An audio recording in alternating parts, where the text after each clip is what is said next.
Bismillahirrahmanirrahim. Alhamdulillahirrahmanirrahim. Wassalatu wassalamu ala asyrafil anbiya wal mursalin wa ala alihi wa ashabihi ajma'in. Rabbi shrah li sadri wa yassir li amri wahlul 'uqdatam min lisani yafqahu qawli. Rabbi zidna ilma wa zukna fahmul raziqin. Assalamualaikum warahmatullahi taala wabarakatuh. Murid-murid, cikgu semua, hari ini kita berjumpa lagi dalam kelas Pendidikan Islam tahun 4 bersama Ustaz Conan. Hari ini kita sambung topik kita yang telah kita pelajari sebelum ini, iaitu Bidang Sirah Unit 1, Janji Setia Penduduk Yasrib.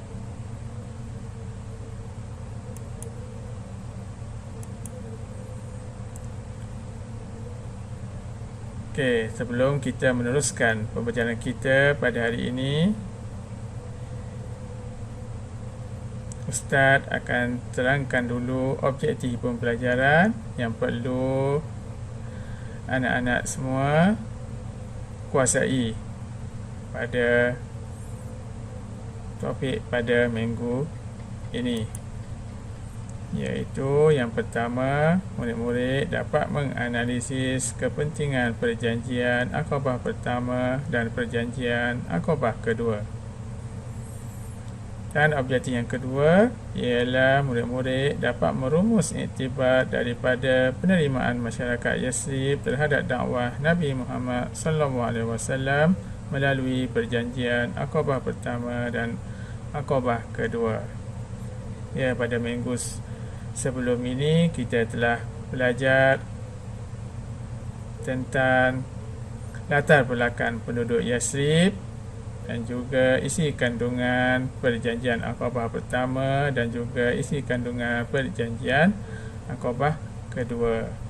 Jadi pada hari ini kita sambung dan kepentingan perjanjian Aqabah dan juga iktibar yang kita dapat ambil daripada perjanjian tersebut terhadap dakwah Nabi Muhammad sallallahu alaihi wasallam.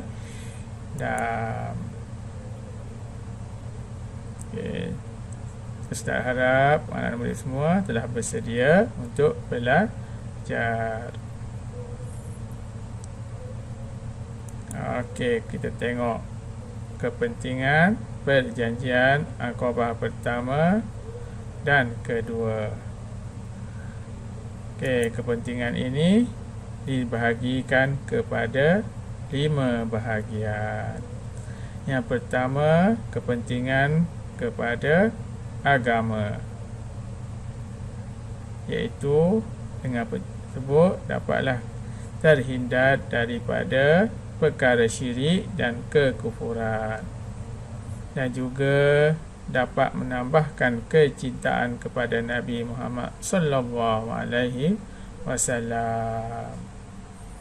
Kepentingan yang kedua pula adalah kepentingan kepada nyawa, iaitu nyawa akan terpelihara dan dihargai, dan juga keselamatan manusia akan terjamin.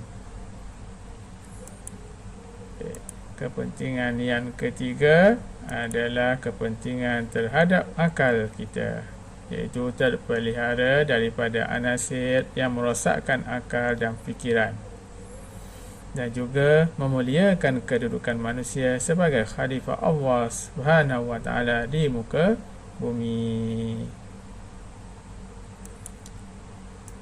Dan kepentingan yang seterusnya adalah kepentingan kepada harta. Dengan adanya perjanjian tersebut, semua dan akan menghormati hak milik setiap individu, dan dengan itu harta akan terpelihara daripada pencerobohan ataupun kecurian ataupun rompakan. Dan yang terakhir adalah kepentingan kepada maruah, iaitu maruah manusia akan dijaga, disebabkan setiap manusia menghormati setiap hak individu yang lain. Okey, itulah kepentingan perjanjian Aqabah pertama dan kedua kepada penduduk Yasrib. Okey, seterusnya kita tengok iktibar penerimaan masyarakat Yasrib terhadap dakwah Nabi Muhammad sallallahu alaihi wasallam. Okey, iktibar yang pertama ialah dalam mencari kebenaran. Kerana sebelum ni kita tahu latar belakang penduduk Yasrib, iaitu kaum Yahudi mendakwa Nabi akan muncul dari kalangan kaum dia. Jadi penduduk Yasrib ternanti-nanti kemunculan Nabi Muhammad sallallahu alaihi wasallam. Jadi iktibarnya ialah kita hendaklah berusaha mencari ilmu dengan bersungguh-sungguh agar mendapat pedoman ke jalan yang benar. Okey, iktibar yang kedua ialah ketaatan dan kesetiaan, iaitu dengar dan taatilah Rasulullah sallallahu alaihi wasallam. Kita hendaklah mematuhi perintah Allah dan Rasul serta menjunjung tinggi undang-undang. Dan yang ketiga, iktibar yang ketiga ialah jauhi akhlak yang keji, iaitu tidak mencuri dan berzina. Jadi kita hendaklah sentiasa menjauhi perkara-perkara mungkar dan dilarang. Dan iktibar akhir ialah membina perpaduan dan kasih sayang, iaitu tidak melakukan fitnah dan pembunuhan. Jadi kita perlulah sentiasa bersikap adil dan menghormati sesama manusia. Okey, rumusan yang kita dapat buat dalam pembelajaran kita pada hari ini ialah kita perlu menunaikan janji adalah suatu kewajipan.